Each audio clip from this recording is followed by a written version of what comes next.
ప్రకాశం జిల్లా మార్కాపురంలో న్యాయబద్ధమైన డిమాండ్లు ప్రభుత్వం తక్షణమే పరిష్కరించాలని మార్కాపురం మాజీ శాసనసభ్యులు కందుల నారాయణ రెడ్డి రాష్ట్ర వ్యాప్తంగా తమ న్యాయబద్ధమైనటువంటి డిమాండ్లు పరిష్కరించాలని రాష్ట్ర వ్యాప్తంగా అంగన్వాడీలు నిరావాదిక సమ్మెలో భాగంగా మార్కాపురం పట్టణంలోని ఆర్టీఓ కార్యాలయం ఎదుట మార్కాపురం పట్టణ మార్కాపురం మండల మరియు తర్లపాడు మండలాలకు చెందినటువంటి అంగన్వాడీలు చేస్తున్నటువంటి నిరావాదిక సమ్మెకు మార్కాపురం మాజీ శాసనసభ్యులు కందుల నారాయణ రెడ్డి మద్దతు ప్రకటించి ప్రసంగించారు. ఈ సందర్భంగా మాట్లాడుతూ అంగన్వాడీల డిమాండ్లు న్యాయబద్ధమని, ఎన్నికల ముందు వైసీపీ ప్రభుత్వం అబద్ధపు వాగ్దానాలతో అంగన్వాడీల ఓట్లు దండుకొని ఇప్పుడు వారిని రోడ్డున పడేయడం ఎంతవరకు సమంజసమని తక్షణమే అంగన్వాడీలకు న్యాయబద్ధమైన డిమాండ్లు పరిష్కరించాలని ఈ సందర్భంగా డిమాండ్ చేశారు. ఈ కార్యక్రమంలో సిపిఐ, సిపిఎం నాయకులు, తెలుగుదేశం నాయకులు పాల్గొన్నారు.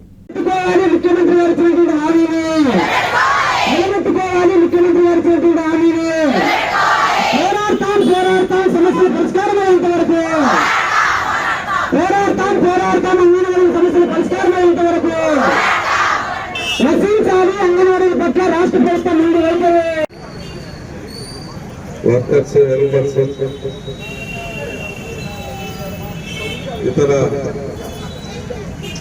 ఆ సంస్థలకు సంబంధించినటువంటి ఇతర ఉద్యోగులు చేస్తున్నటువంటి నిరవధిక దీక్షకి సంఘీభావంగా సిపిఐ నాసయ్య గారు మరియు ఇతర సిపిఐ నాయకులు రఫీ గారు, కాసిం గారు, ఇంకా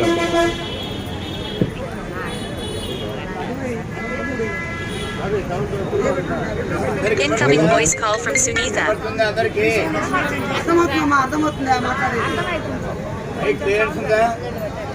హలో హలో హలో మద్దతుగా చేస్తున్నటువంటి Incoming voice call from Sunitha. Telugu Desam party తరఫున కూడా మీకు సంఘీభావం తెలియజేసేదానికి నేను ఇక్కడికి వచ్చాను. అందరూ సిస్టర్స్ అందరికీ పేరు పేరుతో హృదయపూర్వకంగా నమస్కారాలు తెలియజేస్తా ఉన్నాను. ఈ దుర్మార్గ ప్రభుత్వం మీద ఎట్టకేలకు మీరు ఒక కఠిన నిర్ణయం తీసుకొని ఈరోజు బయటకు వచ్చారు.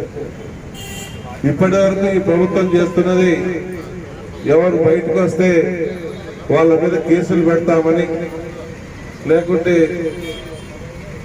కొత్త కొత్త యాక్ట్లు పెట్టి ఇబ్బందులు పెట్టాలని అలా ఎన్నో కుటిల ప్రయత్నాలు చేస్తూ ఎక్కడికక్కడ ఉద్యమాల్ని అనగదొక్కుంటూ ఈ ప్రభుత్వం 4 సంవత్సరాల 9 నెలలు పబ్బం గడుపుకుంటూ వచ్చింది. వాస్తవాలు మీరు కూడా ఒకసారి గమనించాలి. అసలు జరుగుతున్నది ఏంటి? ఇంత దుర్మార్గం ఎప్పుడైనా చూసామా? గతంలో పాలకులు ఎవరైనా ఇంత దుర్మార్గంగా పరిపాలన చేశారా?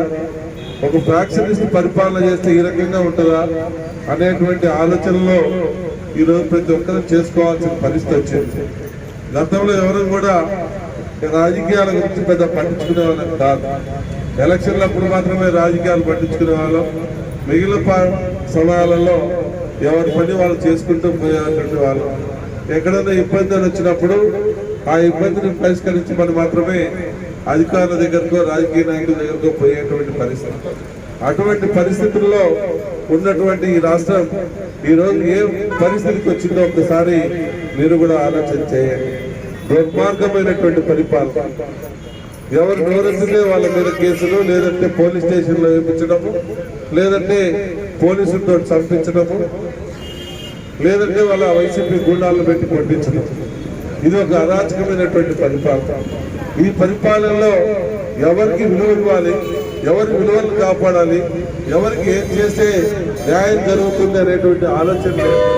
కేవలం వాళ్ళ కుటుంబాలు, వాళ్ళ యొక్క మనుషులు, వాళ్ళు మాత్రం బాగుంటే చాలు, మిగిలిన వాళ్ళతో నాకు పని లేదని ఒక అజ్ఞాని పరిపాలిస్తున్నటువంటి తీరు ఈరోజు మనం అందరం చూస్తా ఉన్నాం.